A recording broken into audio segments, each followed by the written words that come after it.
নবীজি সাল্লাল্লাহু আলাইহি ওয়াসাল্লাম অনেকগুলো কবর দেখে খুশি হলেন। শেষমেশ একটা কবরের সামনে গেলেন। ওনার চেহারা মুবারক ঘাম দেখা দিল। তিনি অস্থির হয়ে পড়লেন। দুশ্চিন্তায় চেহারা কালো হয়ে উঠল। হয়রান পেরেশান হয়ে গেলেন তিনি। একজন সাহাবী রাদিয়াল্লাহু তাআলা ওনার অবস্থা দেখে জিজ্ঞাসা করলেন, ইয়া রাসূলুল্লাহ, আপনি এত পেরেশান কেন? তিনি অস্থির হয়ে বললেন, এই কবরের বাসিন্দার উপর ভয়ানক আযাব হচ্ছে। এমনই শাস্তি যা ভাষায় বলা যায় না। আহা, এই ব্যক্তির কি উপায়? এই কথা বলে তিনি কবরে হাত মোবারক রেখে দোয়া করলেন, কিন্তু চেহারার প্রশান্তি এলো না। তিনি বললেন, দোয়া তো কবুল হচ্ছে না, কোনো রহস্যময় কারণে। সাংঘাতিক বড় পাপ করেছে সে। হুজুর সাল্লাল্লাহু আলাইহি ওয়াসাল্লামের উপর অস্থিরতা বেড়েই চলল। তিনি বললেন, আমার উম্মতের উপর এমন কঠিন শাস্তি হচ্ছে, আর আমি বাড়ি গিয়ে ঘুমাবো? তিনি একজন সাথীকে ডেকে বললেন, যাও মদিনার বাজারে, সেখানে আওয়াজ দিয়ে বলো, যাদের আত্মীয়দের কবর এখানে রয়েছে তারা যেন নিজ নিজ আত্মীয়র কবরের সামনে দাঁড়ায়। সবাই দাঁড়ালো, কিন্তু আশ্চর্য, ওই কবরের পাশে কেউ নাই। বেদনায় নীল হয়ে গেলেন হুজুর সাল্লাল্লাহু আলাইহি ওয়াসাল্লাম।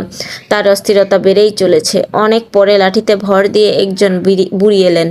তিনি দাঁড়ালেন সেই কবরের পাশে। হুজুরে পাক সাল্লাল্লাহু আলাইহি সাল্লাম স্বস্তির নিঃশ্বাস ফেললেন। তারপর বৃদ্ধাকে জিজ্ঞাসা করলেন, এটা কার কবর? তিনি উত্তর দিলেন, আমার ছেলের। তারপর সে বলল, আপনার ছেলের কবরের ভয়ানক শাস্তি হচ্ছে। বুড়ি জিজ্ঞাসা করলো, ইয়া রাসূলুল্লাহ, এটা কি সত্যি? জি সত্যি। এরপর বৃদ্ধা বললেন, শুনে আমি খুব খুশি হলাম। রাসূল সাল্লাল্লাহু আলাইহি সাল্লাম এবং উপস্থিত সবাই খুব অবাক হলেন। একজন মা তার নিজ সন্তানের ব্যাপারে এমন করে কিভাবে কথা বলতে পারে, তা তাদের মাথায় ঢুকতেছিল না। হুজুরে পাক সাল্লাল্লাহু আলাইহি সাল্লাম তাকে বোঝানোর চেষ্টা করে বললেন, আল্লাহ মাফ করুন, আপনি একই বলছেন মা, সে আপনার সন্তান। বুড়ি বলল, শুনুন তাহলে, হে আল্লাহর রাসূল, এই বাচ্চা যখন আমার পেটে, তখন তার বাবা মারা যায়। সে পৃথিবীর মুখ দেখল, তার কেউ ছিল না। আমি নিদারুণ কষ্ট করে তিলে তিলে তাকে বড় করে তুললাম।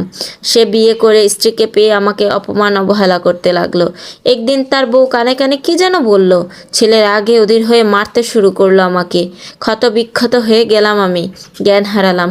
হুঁশ ফিরলে আমি আল্লাহর কাছে দুই হাত তুলে বললাম, হে আল্লাহ, তাকে কবরে শাস্তি দাও, দুনিয়াতে দিও না। চোখের সামনে ছেলের কষ্ট সহ্য করতে পারবো না।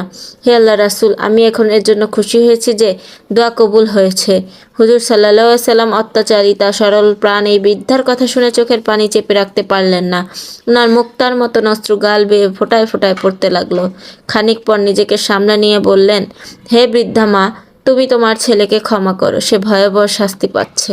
বৃদ্ধা বললেন, হে রাসূলুল্লাহ, অন্য কিছু বলুন, ছেলেকে ক্ষমা করতে আমি পারবো না। নিরুপায় হয়ে হুজুর পাক বললেন, আকাশের দিকে মুখ তুললেন, কাতর স্বরে বললেন, হে আল্লাহ, এই বৃদ্ধাকে কবরের শাস্তি দেখাও। এরপরেই ঘটে গেল এক আশ্চর্য ঘটনা।